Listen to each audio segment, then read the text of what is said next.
Greetings and welcome everyone to the special IMCCA webcast. We're doing a series of these. We'll be continuing to do them throughout the COVID-19 coronavirus pandemic that we're all living through right now. We're going to be adding a lot of content to the IMCCA microsite, which I will send to everybody who's watching this in a link. But if you go to the imcca.org webpage and click on resources, all the way at the bottom, you'll now see a microsite that says 2020 pandemic, and there'll be links to everything we're doing. We had a great conversation earlier in the week that's on that page. This is going to be another one. We're generally today going to be talking about what happened, what are the topics that we would have seen if Mobile World Congress or Enterprise Connect or any of the other shows that we've now missed going on, what's going on in our industry. And I have some great experts with me. Let me actually break from my normal pattern and click for a second so you can see all of them. We got a number of people here. There were others invited that couldn't make it, so I apologize. Please no criticism about how we're all 7 old white guys doing this, because we tried, and we'll continue to be diverse going forward. But let me put everybody up on the screen one at a time and let them introduce themselves. I'm going to take my list of people out so that I can see what order we're in. And the first name up here is Brent Kelly. So Brent, why don't you introduce yourself and tell everybody what you do? Alrighty, thank you very much, David. And amongst ourselves, there is quite a diversity of thought, and so I think that we'll still be covered in that way to some extent. So my name is Brent Kelly. I'm the president and principal analyst at Kelcor Incorporated. I run a analyst and consulting firm that focuses exclusively on the unified communications market. And as we transition into some interesting AI and machine learning kinds of technologies that are coming into this market, into meetings and other kinds of things such as contact center, I'm pivoting to focus on those to some extent as well. Terrific. Thank you very much, Brent. David Maldow, you're the next guy on my list. Why don't you say hi? Hi, I'm David Maldow, the founder at Let's Do Video, where we cover team productivity, remote work, and business video. Terrific. Thank you, David. Evan Kristel, you're joining us today. Say hello and tell everybody who you are and what you do. Hi, it's Evan Kristel. I'm the Chief Digital Officer at NIDLA, which is the New York Digital Learning Association, and a longtime industry participant and observer in enterprise communications, and the resident social media digital fanatic. So I'll be live tweeting, posting, and blogging this session. Evan, thanks very much for joining us. It's a pleasure to have such a well-known influencer on here and a good guy as well. Irwin, you're the next on my list. Say hi to everybody. Hi, I'm Irwin Lazar, Vice President and Service Director at Nemertes Research. We are an industry analyst firm focusing on gathering data from end-user organizations. I cover pretty much anything collaboration, focusing more on real-time unified communications, video, team meetings, etc. Thank you very much, Irwin. Mark Petersen joining us again. Say hi, Mark. Tell everybody what you do. Hi, David. I'm Mark Petersen. I am a consultant, a technology consultant from Shen, Milson, and Wilkie. I'm actually broadcasting from Portland, Maine, instead of our headquarters in New York City. And I have a lot of experience in working right now and can talk about the enterprises. Our clients are both large companies and medium and small companies. So it gives some perspective as to how these companies are dealing with some of the challenges around collaboration with the current crisis. Terrific. Thank you, Mark. And last but not least, Tim Banting, why don't you say hi to everybody and tell us what you do? Thank you, David. My name is Tim Banting. I'm Principal Analyst in Workspace Services here at Omdia. So Omdia combines Informa Tech's analyst houses, which Ovum, Heavy Reading, Tractica, and IHS Markit. In Workspace Services, I focus on unified communications and team collaboration. Okay, thank you, Tim. Thank you, everybody. So let me set the stage for a little bit for today's conversation. On Monday, I had a group, some of you were included, other people as well, similar conversation, and we were really focusing on what our industry is doing around this COVID-19 crisis and how people are stepping up. So we've covered those topics already.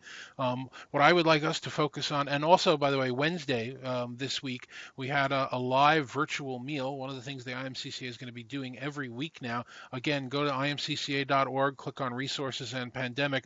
On Wednesdays, we're going to be rotating through any number of service providers. We were on Zoom before. We're using Blue Jeans today. I think, we're going to have Log Me In, 8x8, a high five. There are going to be a number of providers letting us use their platform so we can all just kind of get together for an hour and a half and chat in a virtual cafeteria. So please join that. We had 30 people online at the same time yesterday, which is good, but not enough. I still want to break that. Today's conversation, I know, Evan, you were looking forward to Mobile World Congress. It's not one of the ones that I go to, but a lot of people go to. We were all looking forward to Enterprise Connect in our space. I'd like us to take it from the perspective of what are the topics that we should know that we would have learned at those conversations, what's top of mind. And I think the only way we can really examine that conversation is from a dual perspective. There's the what we would have seen based on the agendas that were posted, and that's all well and good, and some of that is valid. But you got to understand with this current crisis, there's going to be a whole spate of new agendas and new topics specifically around how we're all surviving in this. It's obviously the collaboration industry's moment to shine, and what are those topics that we would want to talk about? So let me put a couple of them out there and ask you guys to just chime in what you think about it. Obviously, how robust is our preparedness around all of this remote working and working from home broadband connections, the internet, collaboration platforms? We've seen some stories about some platforms going down at critical times. We had conversations about 5G and LTE, and how 5G is coming and it's going to change everything. Is that something that needs to be focused on or stepped up more? And organizations, we talked about this on Tuesday. They have drills to get out of the building. They have fire drills. They have emergency preparedness drills. They have plugs out tests. And I don't think any organization, or very few of them, have actually tested this concept of everybody has to work remotely. Obviously, that's going to be in there. So based on those topics, the robustness, what do you guys think is going to be some of the newer themes that's going to emerge at these conferences when we start to pick them up again? Just jump in. May I start, David? Sure. I think one of the good old, we used to talk about people, process, technology. I think there's going to be some areas outside of technology that we need to investigate. Some people aren't familiar or comfortable working from home. Some people haven't got home broadband or 5G or 4G access to cater for that. Business processes are extensive now. They go across suppliers, partners, all sorts of people where you have to extend that digital supply chain and cater for all of that. Culture is a big one as well. Some people have a command and control culture. Some people want to see their workers in one place working. I think we're going to have to get more results orientated and not just look at a backside on a seat from 9 to 5. So there's some softer sides besides the technology areas that we need to consider. But in terms of technology, I think what we are going to see is how those that haven't worked from home, it puts a heck of a burden on IT in terms of support. So, there's many companies at the moment that are reporting that there's a heck of an overhead on support with people opening up trouble tickets on how to use the stuff that they've already got. So there's all sorts of areas and issues. I've just named a few there, but I'll be very interested to see what our colleagues and peers think. Yeah, I'll go ahead and hop in next. I think the biggest challenge that we've seen from organizations that we've talked to has been management. How do you manage? And it's not just technology management, but it's how do you manage home workers? How do you ensure that they're getting things done, that they don't feel isolated, that you're talking to them, that you're engaging with them at least in some way that they along the same lines that you see when you're in the workplace. I've worked from home now for about 15 years, and as I've hired people who have worked for me that have been new to that work at home environment, that has been the biggest issue that they have come back to me with, which is I don't have visibility. I don't know if anybody knows what I'm doing. I don't know if anybody, if I'm making a name for myself, if people know what I'm doing from a day-to-day basis. So instilling a management culture that allows for check-in, that allows for the use of team collaboration applications for more informal communication and conversation, that allows people or mandates the use of video, things that engage the home workers, I think has really been one of the critical areas that our clients have been struggling with a little bit. Make a comment. Tim, sure, go ahead, Brent. With respect to Enterprise Connect sessions, I was actually going to be running 2 of them, one of which is one of the most popular non-plenary sessions, which is Cisco versus Microsoft. And one of the points that we were going to make in that session, Phil Edholm and I do that one, the point that we were going to make is that people are ultimately probably going to need to be considering using multiple collaboration tools in order to remain connected with different kinds of people in different groups. You can think of it as, yes, I have my business group that I work with, and maybe we standardized on a tool, but the chances of someone else outside my company in maybe some of the social groups that I happen to be a part of or so forth, the chance of them using that same tool is probably pretty low, maybe even less than 50-50. And so one of the points that we wanted to make is that you're going to need to probably, if you're going to be a home worker, you're probably going to need to be willing to use multiple kinds of tools. You yourself mentioned you were on Zoom the other day. Today we're on BlueJeans. People are using Cisco WebEx. People are using Microsoft Teams. They're using LifeSize. There's lots of different tools that people can use, and I think we talked about being multicultural a little bit at the start of this call. We're going to need to be multi-tool, I think, in order to remain connected, as Irwin said, to the people in our social groups, whatever those may happen to be.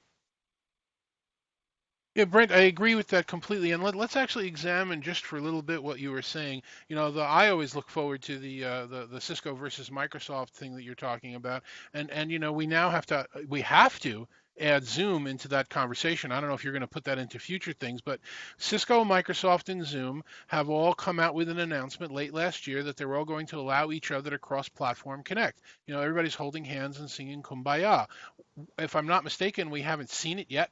It's not working yet, and I'm never a big believer in the platforms, the frenemies thing going on where everybody says that they're going to work together. Maybe we'll get it to work, maybe we won't, and then the first guy that makes a code change changes it. But how have these platforms compared, worked together? I don't know if anybody's tracking. Have there been failures and outages? I know I read a couple of them going on that as we start to load these things up for remote work, that there have been some glitches. What do you guys see as how they're working together, working apart, and eventually either staying together or breaking up?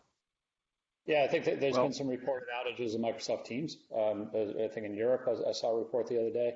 I haven't really heard anything on the Zoom or Cisco WebEx front. I know, one of the areas that is not getting maybe enough attention is a lot of community organizations. I'm involved in scouting, as an example, are all now switching to virtual meetings and are scrambling to take advantage of these free plans and use some of the services that are out there. We tried to do a call the other night with the DC Council and Scouting on free, maybe I'll name it, freeconferencecall.com, and it was a disaster. Just constant trying to dial in, no circuits available, things like that. So a lot of these services are not necessarily just being hit by their business customers, but because there's a whole world of community organizations, volunteer groups, and so on that are now virtual and are trying to take advantage of some of these free offers. I think that's one of the big drivers in spike in demand. I haven't encountered, I've used both Zoom and Teams, and I've not encountered some of the issues we saw.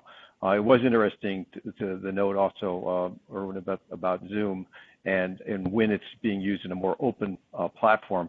Certainly thinking about the educational environment where it's a lot of transition of content into a different format where you would have taught previously in person. How do you handle that course load and transition? But I think that the platform agnostic approach, David, I think was very interesting that they would be willing to sing Kumbaya, but where was the profit in that, right?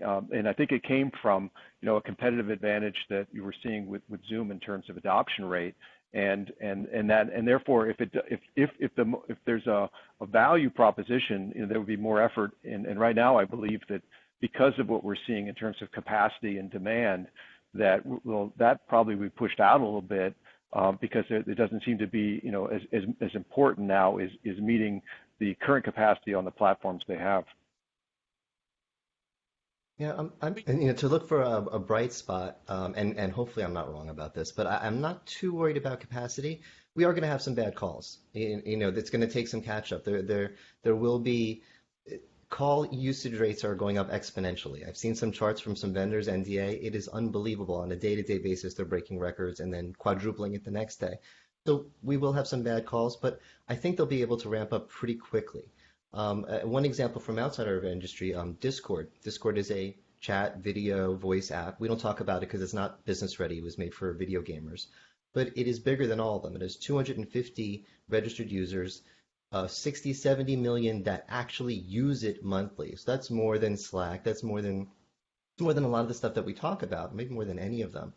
And and it's a lot of millennials, when everyone started working at home 2 or 3 days ago, they started having some connection issues. And also they ramped up. They have a video streaming thing that was limited to 10 streams. They ramped it up to 50 streams. So they had a lot more usage all of a sudden, more people, and they were giving more away stuff for free. The next day they announced 30% capacity increase in a day. This is one of the biggest things, and in a day they increased it by 30%. And what I really loved about it was usually the community is like, hey, this isn't working. What the heck's going on with this POS service? Blah, blah, blah, blah, blah. In this case, the community rallied around.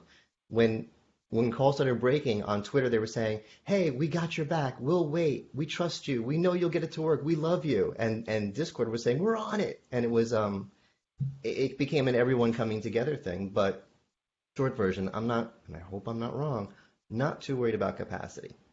And let's add that we can all do various things to upgrade our personal devices and endpoints to make ourselves more productive and to get sort of the best out of our services. I mean, I was recently moved to gig services with Comcast. I see tremendous, speed, 10x speed increase at home. I bought a new laptop, made sure it was Wi-Fi 6 ready. With the gig service, there was a refresh along the router side. The new Samsung Galaxy Note 20 Ultra has 5G low, mid, and high-speed bands. So I've been playing with that on AT&T, and I'm getting amazing results. So there are things as sort of insiders and pros that we can do. And I recommend we talk to our friends and family and check your router settings, check your network. There are a lot of best practices around the home that folks aren't aware of that they can do immediately or for some incremental dollars to upgrade their setups, both mobile and broadband at home. As you were quite rightly pointing out there, Evan, one thing that I have noticed is that we're all talking about knowledge workers working from at home. But I think one area that we haven't really considered is those frontline workers, the people that are at the front line of dealing with customers. And those are oftentimes an overlooked sort of segment of the business. And those are the people that are dealing with they're potentially the people at risk. So I'm interested from an industry perspective, how much of a focus will shift onto those frontline workers now. As you rightly point out, you've listed a whole fantastic list of ways in which we can work mobilely, as a mobile person, but a lot of us are still focused on the knowledge worker segment as opposed to the frontline worker. So I wonder what the industry is going to do as we start realizing that they should be encompassed in our everyday work. Well, Tim, the one point about that is while you're right, and while we can certainly discuss what innovations we can come up with to help people face to face, there's still so many knowledge workers that aren't using this technology. I'll tell you a true story about what happened. David, you were on the call with me and some of the rest of us on Tuesday, and I said to you, if I drop off, please continue hosting for me. I found out that I have a flaky router in my house.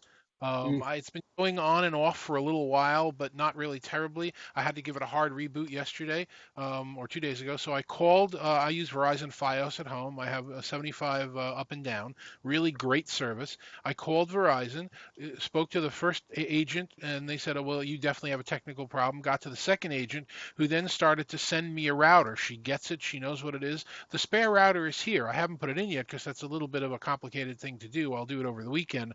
But I asked her, where was she working? Fully expecting her to say in my living room, in my den. She's working in a contact center in Rhode Island. Now we're at a case where we're worried about the lack of social distancing. We don't want to put people together, and big companies still have real contact centers in physical locations when the technology exists to make all the contact centers virtual. You've got to think that that's going to be a major change going forward because there's no downside. You can supervise the people, monitor the people, give them the same tools, and save money on real estate in the same process. Yeah, I guess where I was getting to as well, David, really, and I didn't really sort of think that all the way through, is that, knowledge workers and frontline workers and contact center workers, they all need to come together, and maybe people will start taking more of a platform approach as opposed to these bespoke sort of solutions for everyone, perhaps. Who knows? But see what work still has to get done. I mean, I'm not sure about you guys, but in my job, we have clients that are building spaces. They're not stopping the process of building spaces. Construction administration, or for example, at Enterprise Connect, I needed to look at the latest generation of sound bars, so how far 4K is going, how interactive is what about an alternate for Service Hub 2s? I mean, people aren't thinking about the immediate, there's an immediate situation of stepping back and being remote. But I've got to figure out how to get on a site and do construction administration remotely.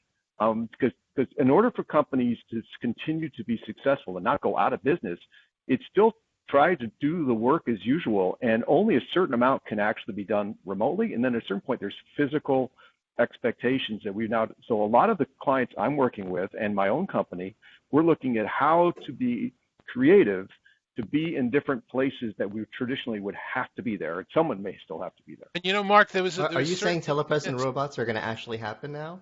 No. No, we're still not saying telepresence robots. No, we still built more of those than we'll ever use.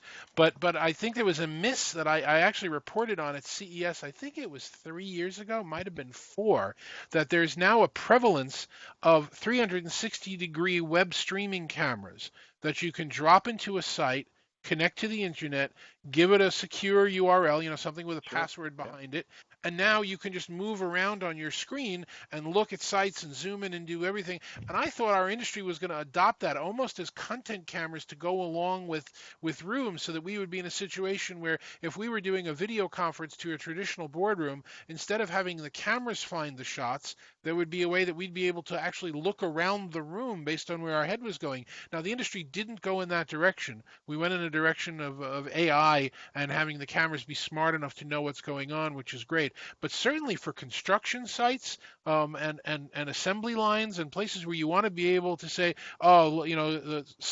section 4 is not performing the way it should. Can we go take a look at what's going on there? At your construction sites going forward, you should just be dropping one of these 360-degree cameras on the internet into the room immediately. And it's always there to check what's going on and see if the people are showing up and what's the status of the work, etc. So, David, one of the issues that... go ahead, Irwin, then I'll chat. I was going to say, assuming you can do that securely, a lot of the IoT devices still have security issues and shared passwords and so on. So that always is the challenge that we've heard. One of the things that we haven't addressed, and that is we've talked about knowledge workers and we've talked about companies and corporations, but it turns out that there's a lot of organizations that may be nonprofits or they may have other missions. And so, for example, Irwin mentioned that he is active in the Boy Scouts of America, as am I. I'm active in a couple of other social organizations that still have missions that need to be accomplished. And one of the things that we're finding is that this inability to meet in groups of larger than, whatever your state happens to say. Right now in my state, it's less than 25. These people still need to get together. And so we're looking at different kinds of streaming sorts of technologies that will allow us to reach out to more than what you get, say, for example, with these free plans. Cisco's got one that's got 100, and I can't remember what Zoom's is right now. Microsoft's has a large number, but we're looking for ways to reach large audiences. 2 organizations in particular that I'm a member of, one of them has over 1,000 people, and we were going to have a meeting on the 29th. How do we go ahead and have that meeting? There's other organizations that meet on a regular basis, of which there's 300 to 400 people, that meet in those, and those organizations still need to accomplish their mission. They may not be for profit, but we're looking at technologies that allow us to still reach out to large numbers of people, to have interaction, to have meaningful association without being able to meet together. And so I'm personally investigating streaming types of solutions and worried about if you have a large cluster of these people. Say out in my neighborhood I have Comcast, and so if there's a large people in my neighborhood that happen to be meeting at the same time, is that network going to be able to hold up under the video load that's going to be required for that? So those are some of the concerns that I'm facing personally in some of the organizations that I'm a part of. Yeah, and That's Brent, really good, I haven't. because Go ahead, Tim. sorry, is that okay, David? Yeah, I was going to say, I think that there's these big live events and town halls that are by and large broken.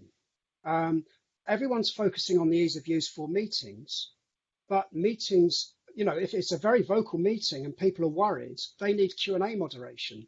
And a lot of these big live events, Microsoft Teams live events, 10,000 users, you need a production team behind you to sort of do a lot of this sort of stuff. It's not as easy to use as people might imagine. There's lots of examples out there with town hall platforms, live event platforms, large meetings, where you just can't get up to speed quick enough. And I think there will be some severe roadmap items and a lot of changes around there. I think what we'll find as a result of all of this working from home is that there'll be some extensive changes to user interfaces. I recognize today that, or it may have been yesterday, Slack have made some significant changes to their UI to make it more simpler. I think that's a warning shot across the bows of many of their competitors. For example, Microsoft Teams. This stuff's got to be easy to use. And I think people are being forced to use it and realize how clunky or overly complex some of this is. Well, let me take the other side of that argument just for a second, Tim, and get everybody's opinion.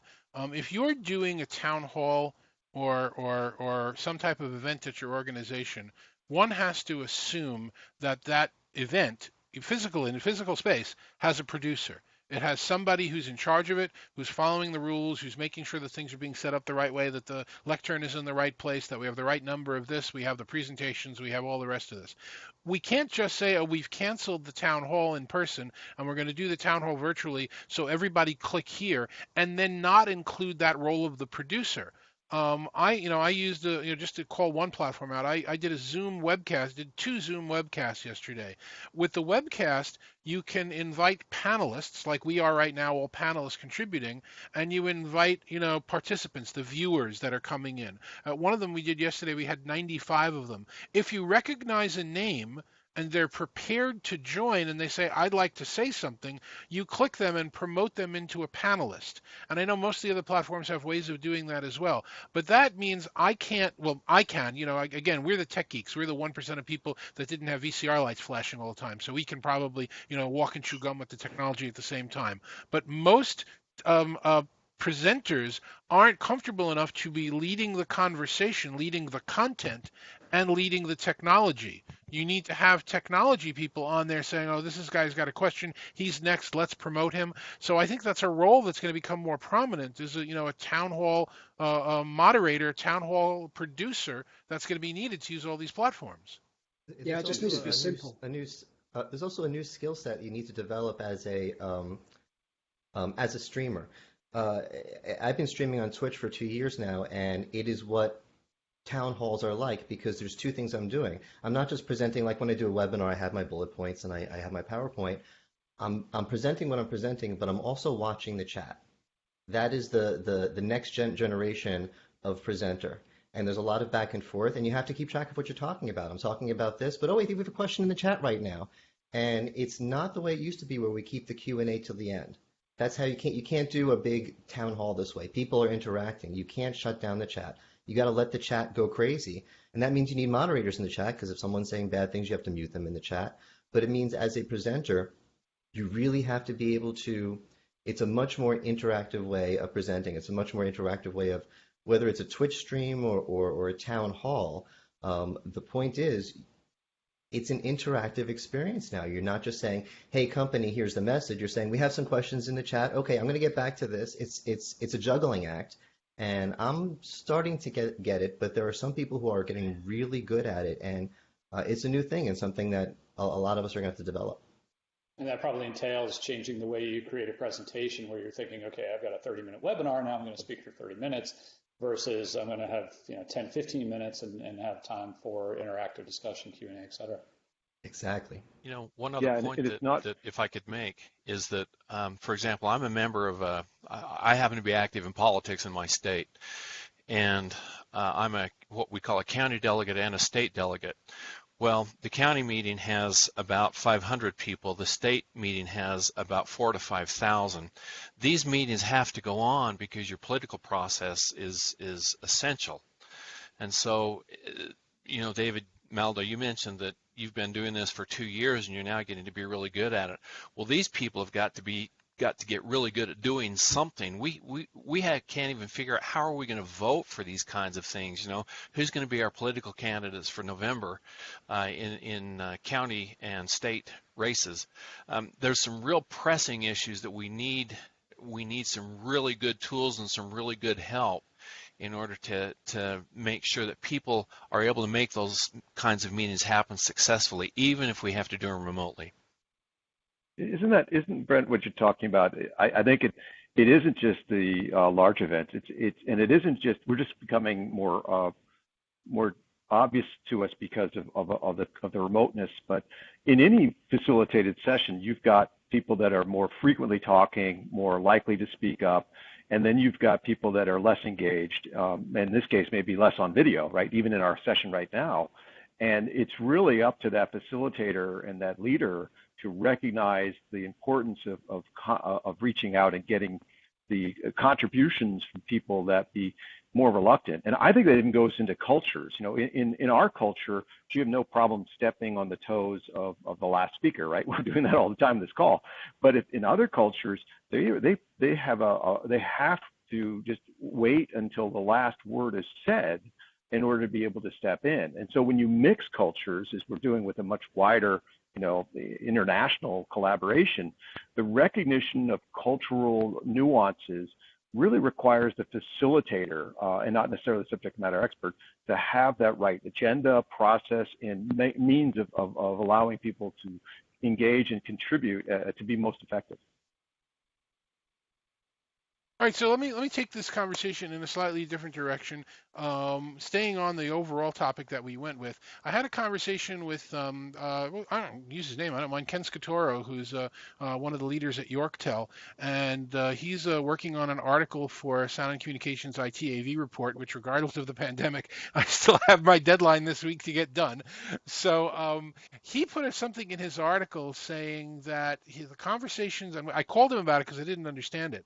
The conversations he's had with his clients and customers are that looking at the failures that have been reported on some of these cloud platforms and how they haven't been able to expand and they've been slow to react, he's getting calls from customers saying we need to build out our infrastructure and our on-prem capabilities and our data centers to give us more capacity to move more of this on-premise and be more of a hybrid role. Now that goes completely opposite to the conversation that we had on Tuesday, thinking that this was going to finally be the big push that everybody's going to go to cloud because it's so much easier for the cloud providers to expand and roll out everything that's going on, that people are now finally going to embrace it, all the xenophobic people that wanted to stay on-prem. So those are two completely conflicting arguments. Guys, do you have any clue or concept as to which one of those you think is going to be where we go in the future when this pandemic passes? Most certainly. If you're a company at this particular stage, you're fighting for survival. Are you really going to spend money on capital expenditure when you could actually have it on OPEX? You don't know if you're going to survive. It's really down to survival at the moment. So I'm wondering whether or not we're going to be in a situation where, people aren't going to spend money on capital expenditure, and OPEX might be the natural fit for them. It might just be down to economics. Anyone else? Yes, I have something to say, because I think you're right about that. The companies that in terms of subscription versus CapEx, may have funding that they have to spend. At least they certainly did at the end of last year. They had to spend it or lose it in terms of their budgets. But in the physical breakout of the spaces and the design of the spaces, David, that I'm seeing, every one of the situations, there's not enough capacity in the IDF closets anyways. So they're going to be using two methods. Most of it is getting to an external data center. So they're getting over some sort of connections, private network connections, to get to some large data center that's in another space, or they're subscribing to a service provider. So they're certainly not filling up. They don't have the spaces, and nor would they want to spend the premium on the IDF closets to hold those hardware services. So everyone's moving to some extent of virtual. And I think what we're probably looking at is hybrid cloud, right? Where you don't put all your eggs in one basket, just like we would look at multiple platforms. We do not advise clients to be using one type of web conferencing platform. And so the contingency plans should allow for you to be able to have alternate services available, but not necessarily have to have it be physical devices that are in data centers. David, if I could make a comment about a real event that happened yesterday in Salt Lake City. Some of you know that there was a 5.7 magnitude earthquake there, and my son happens to work for a company that does retail, clothing retail. They have an on-premises server, and that server went down, and as a result, all of their stores in Utah, except for one, went down. And so to Mark's point, the question is, well, why didn't they move some of these services to the cloud? And I think really what we'll see is that we'll see a need for people to have the ability to move to the cloud when they want to, but there's this matter of trust, because what if your cloud goes down? And so I think this idea of contingency that Mark mentioned is going to be really important, where I may still want to have some kind of a self-contained thing that I can do on-prem, but I want to have the cloud too in case something happens to that. I think this idea of hybrid services is going to be alive and well for some time to come into the future. Okay, so I was wrong. I thought everybody was going to rush to cloud. It looks like the hybrid, as you point out, is just going to be around for a really long time. So again, making another quick little change, Evan, I'd love to ask you a question. You more than most people have your finger on the pulse of what people are talking about on social media. Obviously, there's panic and issues around, the pandemic. Where are people going to buy toilet paper, and how will we get food, and how will we get paid, and everything else. But going past those larger issues to what's going on in the technology industry, what are you hearing as the most important themes that you think will be coming up over the next few weeks, months after this pandemic is over? Yeah, I spend, as you know, 15 hours a day in these social media timelines, and we're so far ahead of the average business person's discussion on remote working that people are just struggling to figure out how do I set up my home office? How do I set up my desk? What do I need to get started? So they're really in search of education and just the basic information that we as practitioners and experts have taken for granted for so long.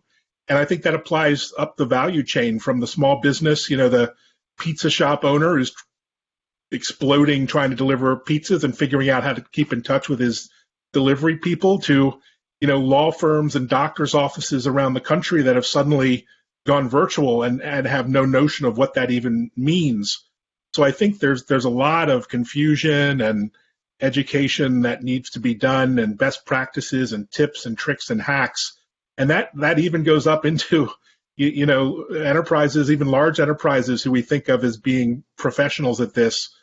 A lot of it is literally, the habits, the workspaces, and the best practices for setting up that remote home office. And that's where the industry needs to kind of come together to put an easy button on this whole industry. Oh, I agree. Good, Irwin. We're on the cusp of a fairly big influx of home workers in the next 1 to 2 weeks, which are students. Most schools, at least here in our area in Virginia, and I think on most of the East Coast, are now either on spring break or closed for a week or two to get ramped up, train teachers, and so on. So universities here will be starting online courses next week. Schools will be starting online courses toward the end of March is what the guidance we're hearing. So a couple of things that impacts. A, you've got a lot more users now, but B, for home workers, you've got space contention and bandwidth contention issues. My son came to me the other day and said, hey, can I use your office for a few hours a day because I have online classes? Well, if I can't use that, where am I going to sit? So you're going to see really basic issues of where to, multiple people in the home working at the same time. Where are they going to be? What are the bandwidth issues? And in a lot of the parent forums that I've been watching, the big issues are related to network access. We don't have good Wi-Fi. We don't have strong bandwidth. I live on an island somewhere. What am I supposed to do for participating in online classes and things like that?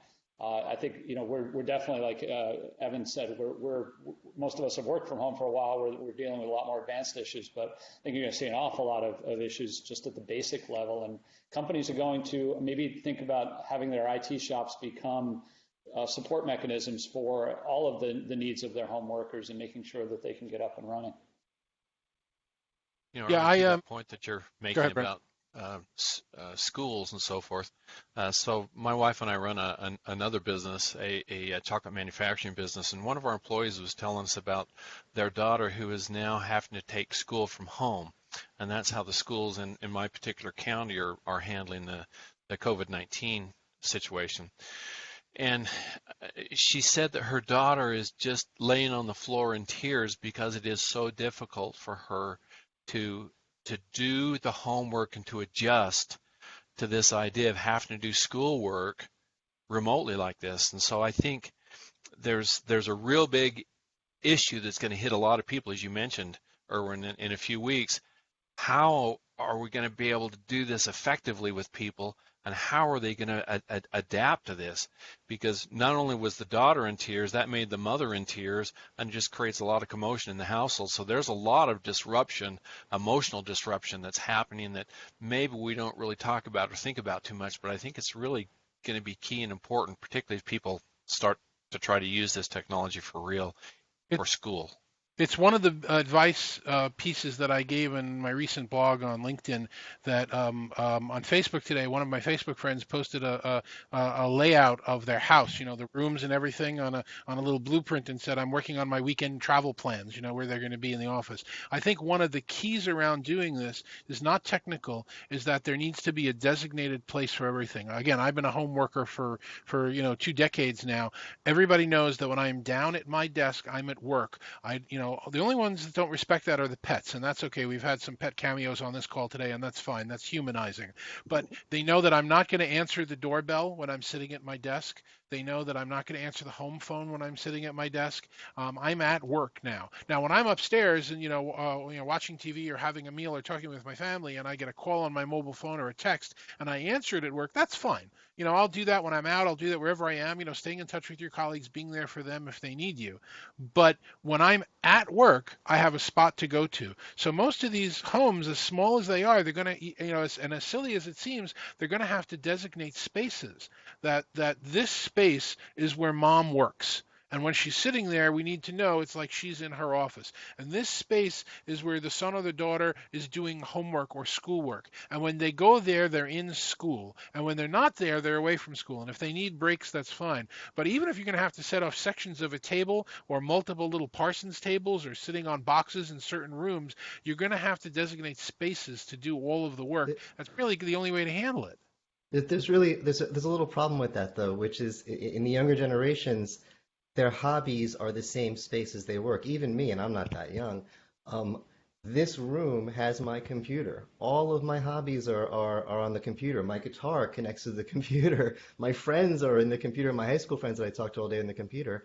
And this computer is what I need for work. It has my video conferencing. This is where my lighting is. So I can't just use this room for work and then use another room for hobbies. I would need to set up 2 of these rooms, and I just can't. Well, who are you sharing your space with, David? My wife and my cat. So what we do is we have a system which is sort of like what your system is, but it's a signal. When the door is shut, this is an office and I'm working. If my wife walks around and she sees the door shut, she knows I'm not shutting it because I hate her and I don't want to see her. I'm shutting it because it's our little signal. I'm editing a video. I'm in a webinar. I'm doing something right now. And what I like to do is have the door open, which means I'm playing guitar, I'm playing video games, I'm talking to my friends, or I'm working on something that I can be interrupted. And like any system is not perfect because the cat overrules all. And if the door is supposed to be shut and the cat wants it open, it's going to be open. So there's miscommunications, but your basic principle is right. There needs to be some sort of signal. Yes, I'm at home. Yes, the TV's on in the background. Yes, my music's on, but I'm still working. Don't interrupt me. You just lost my train of thought. I'm not going to be able to write again. Help! Don't do that to me. If it can be a separate space, like you said, that's ideal. If not a separate space, something. This is my working hat. When I'm wearing this hat, leave me alone. Some indicator. Yeah, David, I don't know if you can. I don't want to put you on the spot, but you don't have a cat. You have a small lion. So if you can find your cat and share it for everybody, that would be an interesting experience. I think it's running away somewhere. Okay. Yeah, I have cats. You have, I don't know what I want to. What's the cat's name? Boom Kitty, the giant cat. The Boom Kitty, the giant cat. Okay, that's Yeah. cool. It's good to know. David, it was interesting that you were talking about the spaces because, as we've talked before, the whole design of the offices was, shifting to, taking advantage of familiarity with spaces like your living room and your kitchen and your office, and then making offices work in that same way. I think people are going to have a different feeling about wanting to have work be, when they get back to work, have it be like it's been at home for the last couple of months. But still, the concept I think that is also important is interruption, right? And that in your spaces where you have that sense of interruption, the deep work and the deep time, whether you're planning your PowerPoint presentation or trying to get some problem solved, you need to have space for that. And so your design of your time that you would have actually been offline, not at work, but at home, walking the dog or whatever, now has much more interruption because you have more family at home. So allowing for both the immediate times as well as the thought process to occur is important in the design of your spaces. Okay, and the other point toward this that you mentioned that I also wanted to come back to is we're talking about the physical isolation and how we set up spaces, but Evan made a terrific point that we're the experts in this, we're the pros. I was talking about the guys, VCR's light not flashing, that dates me, but what the hell. The IMCCA has done a three-pronged approach to trying to provide support during this pandemic. We've put on expert webcasts just like this one, and we're going to continue to. We've done that virtual lunch that has, people coming in, and in a big cafeteria, I've had 30 people on the screen. Hopefully we'll get more and more every Wednesday around noon at Eastern time. But then the third thing we're doing is we're going to people that are not in the industry to provide non-industry content to support them and their industries. We did one last night called Stand Up for Shut-ins. My good friend, a comedian, Maureen Langan, that I worked with when we both worked at Bloomberg, did it. I have to tell you, I produced that.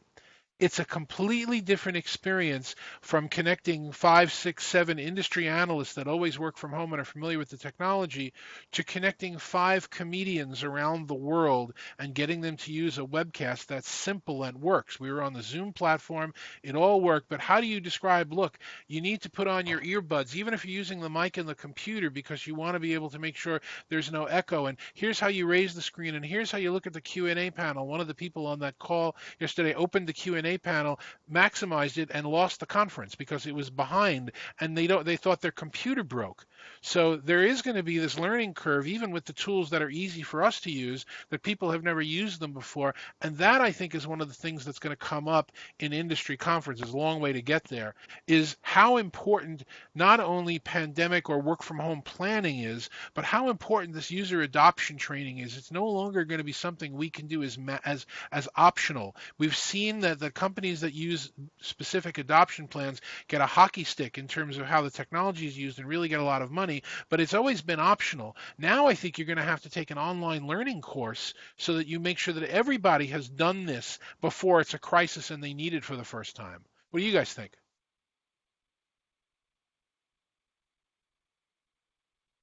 I'm just trying to digest all of that. Yeah, to my point, I said that Slack have revised their user interface. If it's not easy to use, it won't get adopted, and then the ROI on which you make your buying decision never gets realized. So it's got to be simple. And I think, having worked for a number of vendors, we make the assumption that everyone thinks like us, acts like us, and that's far from the case.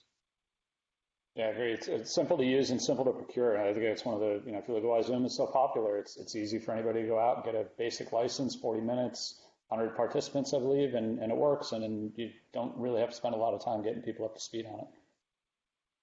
I think we should be looking at the vendors to give those quick tips. And we used to, in the conference rooms, we would have quick reference cards, right?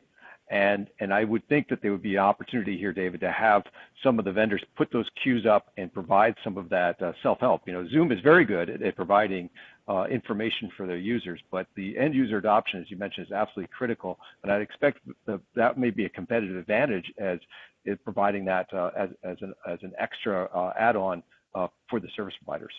If you look at social media, trending hashtags are now remote work, remote working, working from home, and a half dozen others. So literally, we've gone from sports shows being trending and TV to remote work topics. And so there's a tremendous appetite for education out there, and people are going to social media kind of figure out what everyone else is doing and learning from them. So LinkedIn and Twitter, even Instagram, and these platforms have become the new water cooler where people learn to do these things and to consume content and to share.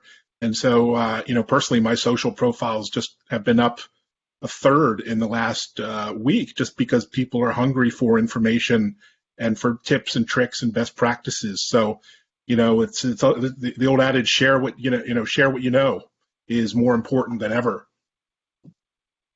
All right, so I'm gonna call us there so that we can end this conversation. I think this is not certainly not the last one that we're going to do at the IMCCA. We're going to do a lot more of them. I'm going to go in the reverse order that I did when we started this. I'd like everybody to describe how we can get in touch with you and what's going on in your space and the rest of it. So Tim, how can people find out more about what you do and get in touch with you if they want more information? Certainly. Thank you, David. Great conversation. You can reach out to me via LinkedIn, Tim Banting, or you can send me a direct message through Twitter, which is @tbanting. Thank you. Mark